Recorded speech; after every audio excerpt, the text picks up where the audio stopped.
Alam niyo po, this interview was supposed to be scheduled, you know, like a week or 2 weeks ago. But you had something. Yeah. Lockjaw. But actually, hindi po pala siya lockjaw lang.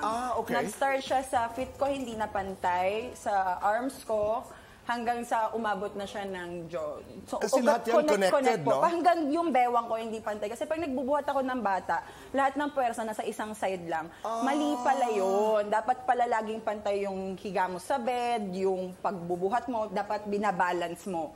So dahil hindi ko po nababalance, 2 years nang nasa kanan lang, yung kaliwa yung nadali. Kaya po hindi po pantay. And buti na din po na pag-usapan natin ngayon kasi medyo ilang pa rin po ako magsalita hanggang ngayon. Yung smile ko konti-konti nababalik ganyan. Pero po nagkakaroon ng trigger sa left side. Okay. So medyo mahirap po yung sakit na nararanasan ko. Tinetherapy ko po siya para po mabalik. So nahihirapan ka pang ngumiti. po, Pero sa tulong ni Bobby Ray, gumaganda ba ang ngiti? Maganda naman yung ngiti ko. Pero ayun niya, sana mabalik lang siya. Kasi yun ang pinaka-favorite ko sa lahat sa akin po yung smile ko talaga. Hindi ko ito mapigilan. I didn't know that he was going to be here. I'm talking about Bobby Ray. Yeah. He's so good looking. Yeah. No, but he's a friend of sila Kiefer, sila 30. But I'm glad. Ray, maraming salamat. Thank you for being here. Yeah. Thank you. I spoke to you 7 months ago. Naalala ko, November of last year. Ang tanong ko sa iyo, Zainab, nasaan ka ngayon sa buhay mo? Sabi mo sa akin, nawawala, Tito Boy. So I ask you the same question. Nasaan ka ngayon sa buhay mo? Sa buhay po ako ngayon na nakakabalik na. May mga liwanag akong nakikita. Help ng family, ng friends, especially ng mga anak. Sila ang light ng buhay ko.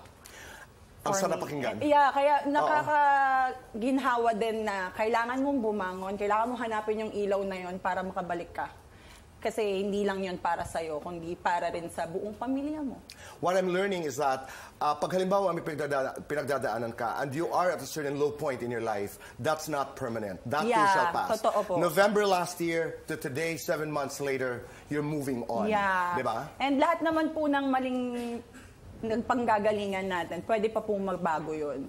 Tama. Depende po sa kung ano po yung gusto mo mapuntahan. And ako gusto ko mapuntahan yung tamang path na ng buhay ko. Kasi parang deserve ko rin naman yun. Hindi lang pati ako, pati yung mga anak ko. Kasi mas masaya yung tama na. You do not become what you want. You become who you are. Yeah. Ganda. Diba? Let's do fast talk. Ito yung inaabangan natin. Ito na inaabangan ko. I'm so excited. 2 minutes to do this and our time begins now. Zainab, Sanib. Sanib. Bola-bola, asado. Bola-bola. Sabaw, sausaw. Sabaw. If we flex, ihahide.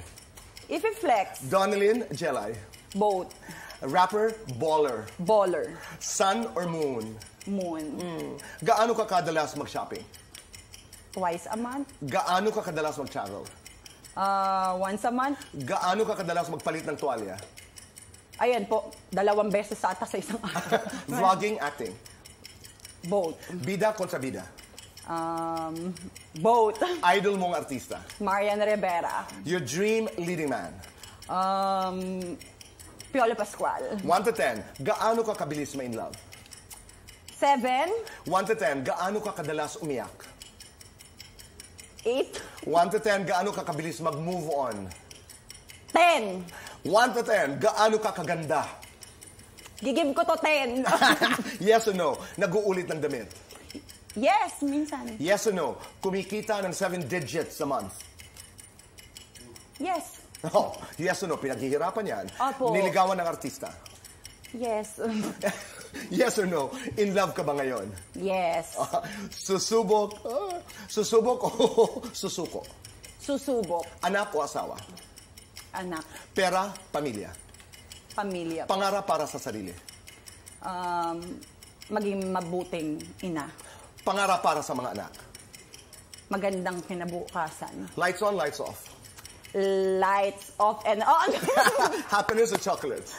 Happiness tayo dyan, Tito Boy. Best time for happiness? Morning. Complete the sentence. Promise, hindi na ako maghahabol ng mga taong hindi nakikita yung value ko.